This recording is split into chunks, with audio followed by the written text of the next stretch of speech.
হোয়াটসঅ্যাপের নাম্বার কিভাবে পরিবর্তন করবেন আজকের ভিডিওতে মূলত সেটাই দেখাবো। আর নাম্বার পরিবর্তন করার সময় কোনো চ্যাট ডিলিট হবে না, পূর্বের সমস্ত চ্যাট থাকবে, শুধু নাম্বারটা পরিবর্তন হয়ে যাবে। বিশেষ করে এইটা যারা প্রবাসে থাকেন, দেশে আসেন, আসার পরে তাদের এই প্রবলেমটা হয়। সো আপনার বিদেশি নাম্বারটা পরিবর্তন করে দেশি নাম্বার নেবেন, বাট সেই চ্যাটগুলো ঠিক থাকবে। আবার অনেকে দেশ থেকে বিদেশে যান, তাদের জন্য এটা কাজে লাগবে। সো কীভাবে করবেন চলুন প্রসেসটা দেখাচ্ছি। শুরুতে দেখেন আমি হোয়াটসঅ্যাপে আছি, উপরের দিকে আমার 3 লাইনস রয়েছে, এখানে ক্লিক করছি। তারপর সেটিংস অপশন যেটা রয়েছে এখানে যাচ্ছি। তারপর অ্যাকাউন্ট যে অপশনটা রয়েছে এখানে যাচ্ছি। তারপর চেঞ্জ নাম্বার এখানে যাচ্ছি। ওকে, এখন এখান থেকে আমাকে জাস্ট কন্ডিশনগুলো বলছে যে কি কি হবে, হ্যাঁ, আর কি কি হবে না, এগুলো সব কিন্তু বলে দিচ্ছে। এখানে জাস্ট পেমেন্ট যেগুলো ছিল সেই পেমেন্ট প্রসেসগুলো ক্যান্সেল হয়ে যাবে, আর বাকি সবগুলো ঠিকঠাকই থাকবে। ওকে, সো আপনি সব বোঝার পরে নেক্সট অপশনে ক্লিক দিবেন। দেওয়ার পর এটা এখন আপনার বর্তমান নাম্বারটা দেখাচ্ছে, যেটা দিয়ে আপনার হোয়াটসঅ্যাপটা খোলা আছে, ঠিক আছে।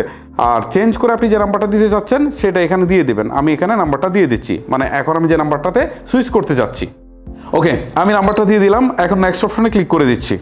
এখন এখান থেকে একটা কথা বলছে, share my new number with my contacts. So আপনি যদি চান যে আপনার কন্ট্যাক্টসে যারা যারা ছিল সবার সাথে এটা আসলে শেয়ার করা হবে, তাহলে দিতে পারেন, আর না হলে এটা এভাবেই থাকুক। আমি দিতে চাচ্ছি না, সো আমি নিচে ডান অপশনে ক্লিক করে দিচ্ছি। ওকে, আচ্ছা, এখন একটা কল এসে এটা ভেরিফাই করবে, ঠিক আছে।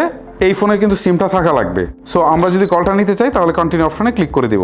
তাহলে দেখবেন একটা কল এসে ভেরিফিকেশন হয়ে গেছে। সো দেখেন অলরেডি কিন্তু আমার এটা ভেরিফিকেশন শেষ এবং আমার কিন্তু নাম্বারটা চেঞ্জ হয়েছে। এখন চেঞ্জ হয়েছে কি না সেটা কীভাবে বুঝবো, দেখেন আমি 3 লাইনসে যাচ্ছি। ওকে, সো এই যে এখান থেকেও দেখেন দেখাচ্ছে your phone number has been successfully change. এই যে দেখেন কোনটা থেকে কোনটায় আসছে, এখানে কিন্তু একটা নোটিফিকেশনও আসছে। ওকে, তারপরে আপনাদেরকে একটু ওভার শিওর করে দিচ্ছি। ওকে, এটাতে আমি ওকে করে দিয়ে আমি মূল জায়গাটা থেকে দেখাচ্ছি, সেটিংসে যাই। সেটিংসে আসার পর এখান থেকে জাস্ট এই প্রোফাইলটার উপর একটা ক্লিক করি। সো স্ক্রল করে নিচে আসলে এই যে নাম্বারটা আমি দেখতে পাচ্ছি। ওকে, সো এখানে কিন্তু আমার আগে আরেকটা নাম্বার ছিল। সো আপনারা এই দুইটা দেখে অনুমান করতে পারছেন যে আমার নাম্বারটা চেঞ্জ হয়ে গেছে। ওকে, সো এখন দেখেন আমার চ্যাটগুলো চেঞ্জ হয়েছে কিনা। না, এই যে দেখেন সমস্ত চ্যাট সহ কিন্তু চলে আসছে। ওকে, শুধু নাম্বারটা পরিবর্তন হয়েছে। এই মূলত বিষয়। গাইস, আশা করি বুঝতে পেরেছেন। ভিডিওটা লেন্দি করছি না, এখানে শেষ করছি। আজকের মতো আমি হিমেল বিদায় নিচ্ছি। দেখা হচ্ছে নতুন কোনো ভিডিওতে। আল্লাহ হাফেজ।